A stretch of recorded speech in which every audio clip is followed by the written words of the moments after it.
So today's presentation really is, what my intention is to introduce you to individuals who learn differently. Sure, you might be thinking everyone learns differently, or you might be thinking, yeah, students with specific learning differences or students with special educational needs learn differently. Yes, you're right. But there is a group within this, a subset of students who learn differently but are not being attended to. They're underserved. And that's the group we're going to pay attention to today. And I'm going to try and exemplify this group with 8-year-old Sophie. Now, I promise you, this is a genuine, authentic profile, a profile that I'm intimately familiar with. Okay, so let me tell you a little bit about 8-year-old Sophie. Sophie reads very slowly. If there's a lot of text on the page, she gets very overwhelmed, especially if the spacing between words or the spacing between lines are too tight. She gets even more overwhelmed, right? So this is a challenge for her because reading is an important part of her learning. With spelling, she learns about 3 out of 10 of the spelling words, right? And that it involves memorization because not all of the words that we get from the spelling list are phonetically regular. So she's got to memorize them. So she goes in for the test and then maybe she gets 1 or 2 correct. So the overall score comes out like 1 out of 10, 2 out of 10, and that greatly disappoints her because she works very hard. And sometimes you will get the teacher comments, right? Try harder. Put in a little bit more time in your spelling, right? And I mean, she feels she's doing the best that she can. So that's with spelling. Whether with reading or spelling, she reverses letters, so that becomes bad, and she uses invented spelling. With writing, for instance, she will focus her writing topic based on the words that she knows how to spell. So she might have this incredible idea that she would like to communicate in her writing, but because she doesn't have the spelling knowledge, she will change what she intends to write. So as readers, we miss out on the magic of her original thought, right? She copies very slowly, be it from the board or from a piece of paper beside her. And because she is such a meticulous student, lovely penmanship, she takes longer to do this task that's been set by the teacher involving copying. So while the rest of her friends are done, she stays back during recess to finish her work. With speech and verbal communication, she takes time to respond to questions. So if you ask her a question, she will pause a little bit. She'll try and put it in a way that she thinks you will understand what she's trying to say. And to give you another example, if she's narrating an experience she had in school, you might end up having to ask her a lot of questions, right? So that you can organize her thinking and come up with a coherent response to what she's trying to say. Now, she is a very obedient student. She follows the instructions the teachers give her to a T. So when they tell her for mathematics, you've got to highlight some keywords, you've got to do the modeling, you've got to do the diagramming, she does all of that. But she sometimes forgets the steps when it comes to solving mathematical problems, or she copies her answers wrongly, right? So if she's done the working and the answer is 120, she might end up writing the answer as 102. With social skills, she is shy. Now, maybe compounded by some of that communication difficulties, right? And children her age may not be as patient as adults. They may not ask a lot of questions to try to understand what exactly she's trying to say. So friendships are challenging for her. In another example, in a classroom setting, she might have the piece of work. The rest of her friends are off doing what the teachers have asked her to do, but she'll sit there staring at that sheet of work. And she's too afraid to ask her friends. She's too afraid to ask the teachers, right? And this frustrates the teachers. Because here's this one child who's just not doing work and not asking for help. But it also shows you how fearful Sophie is about showing people that she doesn't know how to do the work and even to ask for help. Okay, now, this is over to you, all right? It's an in-person conference. I want to see some engagement, right? How many of you think Sophie is struggling in school? Hands up. Yeah, yes. She's struggling in school. Now, let's extend the question a little bit more, okay? How many of you think Sophie might have a specific learning difference like dyslexia? Well done. Okay, that's the answer I wanted. So the general consensus here is Sophie is definitely struggling in school, and chances are she might have a specific learning difference like dyslexia. So naturally, what do the parents do? When you discover something like this, you go, okay, let's find out more. So they go in for a psychological assessment. Again, authentic profile, right? So from her psych evaluation, this is what we discovered. The full-scale IQ, which is generally accepted as representative of general intellectual functioning, was a high average. Okay, as you can see, most of her scores were high average. For working memory, it was very high. Similarity subtest was a low average. Her literacy assessment was an average. Notably, her oral reading accuracy was the lowest score at below average. Now back to you. Are you wavering on your thinking about whether she might have a specific learning difference with this information? She's clearly struggling. That one, it's clear. But do you think she might have a specific learning difference still? Hands up. A little bit less this time. Right? I'm going to give you more information. This comes from the child, the parent, the teacher, as well as the educational psychologist. The parent says Sophie is highly enthusiastic. She's very eager to learn. She's very eager to impress. She has a vivid imagination. She comes up with very creative ideas. You can see it even in the names she gives her pets. Right? She's also very hardworking. She puts in the extra hours. She puts in the extra effort to hand in quality work. The teachers feel Sophie's meeting expectations. Yeah, there may be some weaknesses, but because she is highly attentive and cooperative, she's got the right attitude. She's going to bridge this gap independently. Now, to me, the most heartbreaking information is that Sophie gets highly anxious before tests, right? So she becomes very withdrawn. She will lose her appetite. She won't talk. She becomes very sad. And Sophie herself told me that when she goes in, before she goes in for the tests, she might feel like she knows the answers. She's ready for it. Okay, she's prepared for it. She's ready for it. But when she sits in that test environment, right, and the test paper is given to her, now it could be just a spelling test, right? An eight-year-old girl, she blanks out, and suddenly she can't give you the answers that you need. And then, in some cases, you're expected to hand over the test results to your parents, right? So, if a spelling test, in some cases, for example, the teachers will expect the parents to acknowledge with a signature. I've seen it. And she will try not to give it to the parents, but when she knows she's got to get the signature, she's obedient, right? She will hand it to the parents, and then she'll start to cry.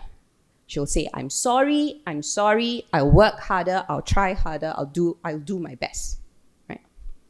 Now, at this point, this was an important, shift for the parents. They really didn't want Sophie to have such a traumatic experience when it comes to learning, right? She clearly is struggling, but besides that, it's affecting her emotionally as well. And the parents are also distressed as a result. Now, just another piece of information for you. The psychological assessment found that Sophie did not display characteristics of a specific learning disability. She clearly struggles. It's affecting her emotionally. The parents are also very anxious, but she was not diagnosed with an SLD. Immediately, the parents are, what do we do now? What's next for her? How do we help her? So you see, Sophie sits in a liminal space, right? Hovering over the boundaries of who she is and what she can access, what kind of support she can get. And the thing is, Sophie's not alone. With Sophie's profile, I'd like to introduce you to the world of students who learn differently and struggle, but are not diagnosed with a specific learning difference. Okay, so just to give you a sense of what this presentation is going to cover, we're of course going to look at individuals who learn differently, and henceforth I'm going to call them ILDs. It's just too many words there. So ILDs without a diagnosis. So we're going to get a sense of who they are. We are going to understand the prevalence, how many of them might there be. We're also going to consider the outcome of specialist intervention. And finally, I'd like to leave this thought with you about how inclusion might be a way for us to look at supporting this group of learners. As we go through this presentation, I request that you sear Profi's experiences and profile in your minds, because it's going to help us shape our understanding of ILDs without a diagnosis. So let's get to it. Yeah? Who are ILDs?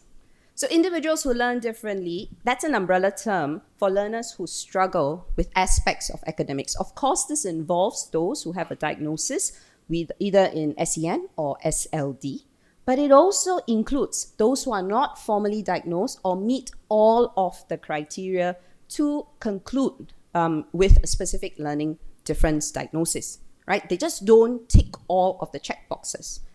But what we also understand is that these students, like students with SLD, will benefit from additional support, and that's important for them to thrive in an academic setting. How does this happen? How do we get ILDs without a diagnosis? Well, there are three possible reasons for this, or at least they can be classified in these three ways.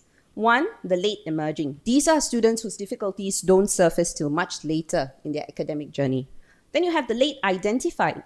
These are students whose difficulties are just not picked up. And finally, you have the asynchronous profiles, where in some areas it's very elevated, so some test scores are very elevated, and in some test scores are very suppressed, right? Or depressed, as they call them. So it's not a flat profile, it's an up and down profile, which makes it difficult to conclude that that individual might have an SLD.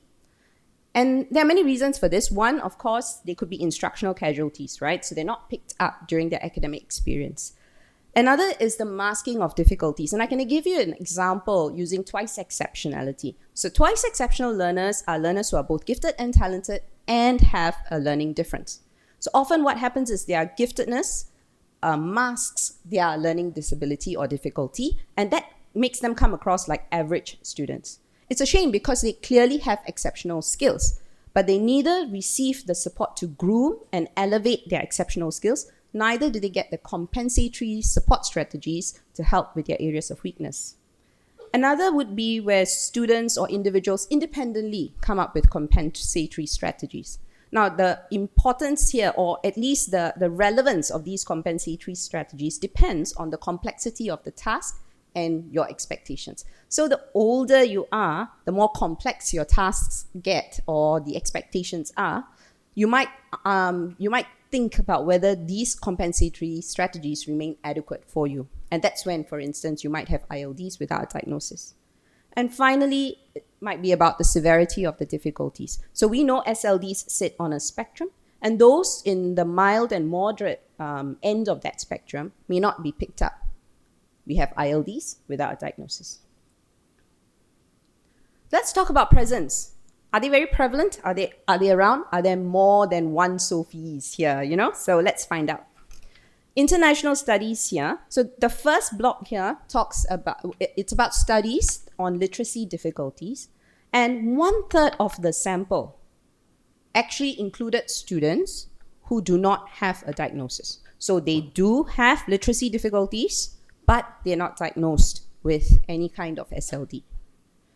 Marie Clay, founder of Reading Recovery, said that 70% of learners will have no learning challenges, smooth sailing academic journey. But then that leaves us with 30%. And of that 30%, 10% will have a SLD or SEN diagnosis. So what about the 20%? These are the 20% who will not have a formal diagnosis, they will not meet the academic benchmarks, and they fall through the cracks. So closer to home, Xiang actually already talked a bit about these stats, right? What we discovered at the DAS, we conduct assessments through the SPLD assessment services. Now, the individuals who come to us already have grave concerns. They are facing challenges in school, they are facing struggles in school, they want to understand why and how they can be helped. But of these individuals who come to us, about 70% will leave with an SLD diagnosis, but 30% will not. And like Sophie's parents, we always ask that question, what now? How do I help my child? What's going to happen to him or her? So we decided to monitor the situation a little more closely. And one of the things we discovered was that of that 30% who are not diagnosed, half of those students will actually be recommended to attend similar intervention as those who have been diagnosed with an SLD. This is a critical point. So let me just put some numbers here, okay? If we have 100 students, 70 students will be diagnosed with an SLD. You have 30 students remaining. Of the 30 students, 15 students will actually be recommended to receive the same intervention as the 70 who have been diagnosed with SLD. So let's put it all together, shall we? So international studies, they said about 1/3. So let's put this at 33%. Marie Clay, 20%. In Singapore, we found about 15%. So on average, it looks like 23% of learners will have ILD without a diagnosis. They will struggle with their learning and they will benefit from specialist support. 23% is not a small number. I mean, for classroom teachers, if you're looking at 30 students, that's about 6 to 7 students in your class. So classroom teachers, I'm quite sure you've met Sophie, right? Now let's talk about outcomes, right? Intervention outcomes that might help learners with who do not have a diagnosis but continue to struggle. But I must pause here, okay? I am in no way, and I stress this very strongly, dismissing the importance of a psychological assessment. It has great inherent value. It provides us with the underlying deficits or an understanding of the areas of weakness as well as the areas of strength, right? And therefore, we are able to provide an intervention that's more suited for their needs. It's targeted intervention. So I stress again, a psychological assessment is inherently important. But what about the late emerging, late identified or asynchronous profile learners we talked about earlier? Well, here we might look at response to intervention as a guide. So RTI aims to identify struggling learners, not those who are diagnosed only, struggling learners as soon as possible, and to intervene early to prevent a student from falling behind peers to thrive in school. Which brings us to some of the work that the DAS is doing. Right, so several DAS programs have actually embarked on studies to see whether the intervention that we have developed for learners with SLD like dyslexia could benefit this group of ILD learners without a diagnosis, right? And what I'm going to share with you today is just one program because we are already running out of time. I've been told I have 5 minutes. Impossible. No? What was that wave? Okay, so I have more time. All right, let's go. Where was I? Okay, so I'm going to look at just one program and a consistent group of students. Okay, we just look at one. But the entire study is with 12 students and ranging from P4 to Sec 2. Now, the full study will be published in the Asia Pacific Journal of Developmental Differences in January 2025. So please look out for that. But in the meantime, if you're interested to find find out more about this population, later this morning in Stream 4, there will be at least 2 presentations talking about this group of learners. Okay, so do consider attending that. So the program that I'm going to talk about is iReach. iReach is a literacy program that looks at reading comprehension and writing as its end goal, but it's done through vocabulary instruction and covers the foundational skills necessary for supporting learners with dyslexia and other SLDs. We partnered with a non-profit organization working with socially disadvantaged individuals, and they identified these individuals to us. They do not have an SLD diagnosis, but they were found to be struggling with literacy. All identified students were profiled so that we could understand their literacy gaps, what were their needs, and at the same time, we wanted to make sure that the intervention is suitable for them. There's no way we would go ahead with an intervention that does not meet their needs. So the profiling was important for that purpose. And the findings that I'm going to share with you are based on 9 weeks of intervention. The study is ongoing. So what did we learn? So these were the pre-intervention scores, but I want to just focus on, I don't know if you can see my mouse. No, you can't. Okay, so I want to focus just on the pre-test spelling, right? These are primary 4 students. There are 4 of them. And of the 4 students, only 1 student scored 1 point. The rest of the students scored 0. Now, just looking at their spelling performance, it is clear they will be struggling in school. Remember, they're primary 4, right? Now, after intervention, you can see they've made some progress in phonics, reading, as well as spelling. And of course, the progress is relative to how they performed when they first started. So after 9 weeks of intervention, all students showed significant improvements. We also learned the importance about connections and technology. And we do know this, right? But let me just emphasize the importance of connections. Good student relationships and rapport was found to be very important. This kept students in an environment that they trusted, they were comfortable in that environment, and it ensured that students' attendance was regular. Success begets success. Bandura calls this mastery experiences, and with every little step of success they encountered, it increased their self-confidence and their willingness to make mistakes and learn from mistakes. We also discovered the importance of technology. Our kids love technology, especially online quizzes used to complement content. We found that it increased student engagement. And they also liked online activities which had an element of gamification. And really, who amongst us would not enjoy a lesson which is fun and has game-like elements, right?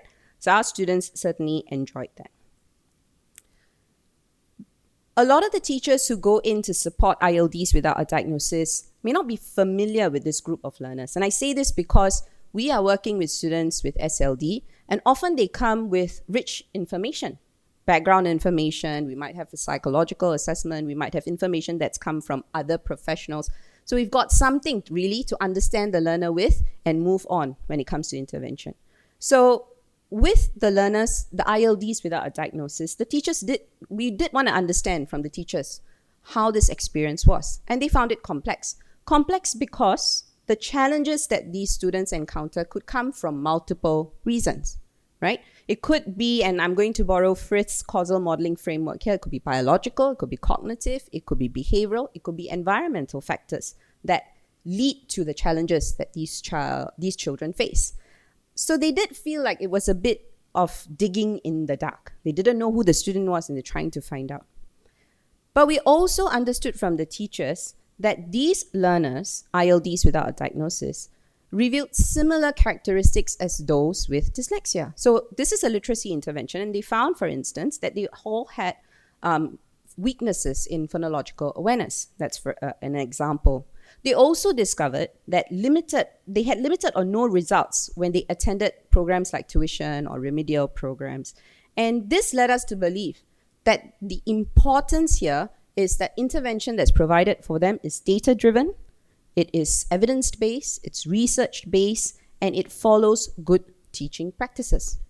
We'd also like to think that the specialists, the teachers, because a program is only as good as the teacher, right? That highly qualified teachers were critical to ensure success for this group of learners.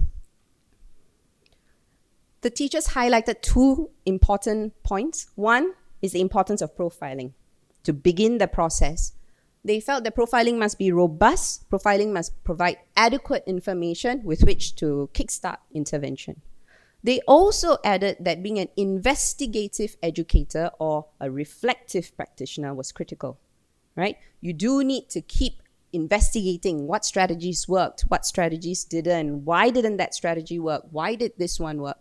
And that is an ongoing process. One teacher in particular told me that actually it's no different from teaching individuals with dyslexia. I said, why? Because you've got to do the same with them. Yes, they may come with some information, but children evolve. Your intervention has to evolve in accordance to how your children evolve. It's got to meet the needs of the child. So they said, hey, it's not that different. Now, this is the last point, and really it's hopefully a way for us to understand how we can support this group within a larger framework. So we're going to talk about inclusion. And in Singapore, we value inclusion quite a bit, educationally especially. And the Enabling Master Plan 2030 has been developed by, for, and with persons with disabilities as well as caregivers. And the hope really is for a nation that's more caring and inclusive by 2030. So what's inclusion? Very briefly, I love this one by Aristotle. The whole is greater than the sum of its parts. Now, imagine I want to give you a Rolex. I don't, but imagine if I want to give you a Rolex, right? Beautiful timepiece, classic. If I pulled out the parts of the watch, separated the bits, and gave it to you in a box, don't you think the beauty and the pricelessness of that product is gone. Inclusion sends the same message. It's about supporting the whole child and making the child feel like a valued classroom community member. And of course, there are some references there if you're interested to read up more about inclusion in general. But I particularly like what Mel Ainscough talks about when it comes to inclusion. So he says inclusion is a continuous process. There's no start, middle, or end. It's ongoing. It's dynamic. He also says inclusion acknowledges the existence, involvement, and attainment of all students. So not just those with SLD, not just those who are struggling, even those who are excelling. And that's where you have things like accelerated programs, because you want to see their growth. And this one's my favorite, which is why it's in bold. Inclusion represents the specific attention paid to students who may be at risk of displacement and underachievement. Think back about Sophie. Sophie is at risk of displacement and underachievement. And inclusion is meant to help ensure that that doesn't happen. But we put it under the microscope and we understand that inclusion, there are two ways to look at it. Inclusive education calls for all students to be in a regular classroom and for the abolishment of special needs classrooms and pull-out classrooms, right? So this is UDL at its ultimate. Yeah? But in Singapore and many other countries, what we practice is inclusive special education, where there is a continuum of services with a focus on the collaboration between general teachers and special education teachers. The benefit or the outcome of that really depends on how well that collaboration takes place. Therein lies our dilemma, I think, because if inclusive special education is based on the medical model, right, which means a classification based on the medical model, i.e. a diagnosis, then there will be learners like Sophie who will be excluded from that support. Right? Think about it. If inclusive special education is based on a diagnosis, where does Sophie go? Now, Amanda Kirby talks about classification, right? And she says it's a human need to impose order on nature and find relationships, links, and associations that may not be immediately obvious. Why? Because human existence is messy and we do need some order in order to respond to it adequately. So yes, but when provision or intervention is based on a medical model, i.e. a diagnosis, there are pros and cons. Let's talk about the pros first. Now, I mentioned earlier, you do get a deeper understanding of the strengths and weaknesses of the learner. You also are able to provide relief and a sense of belonging. We get adults coming in to the DAS for an assessment, right? And they say, look, I've struggled all my life. I don't know why. Can you tell me what's wrong with me? And when we conduct an assessment and we are able to tell them what are their areas of strengths, what are their areas of weaknesses, there is a great sense of relief. It also provides them with a sense of belonging. What that means is now they can find people who've had similar experiences to them. It's not an isolated experience anymore. And of course, it enables access to resources and additional support. But what are the cons? For one, it creates stereotypes and generalizations, right? And you might have heard this before. Oh, all dyslexics are artistic, right? All dyslexics are artistic. Another one I think is, and I may be telling my age a little bit, but if you've seen Rain Man, Dustin Hoffman and Tom Cruise, right? So, all individuals with ASD are some kind of savants or, they have amazing fact recall on areas that they are fixated about, right? It's not true.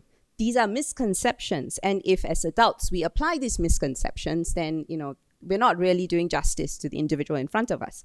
Also, imagine the pressure.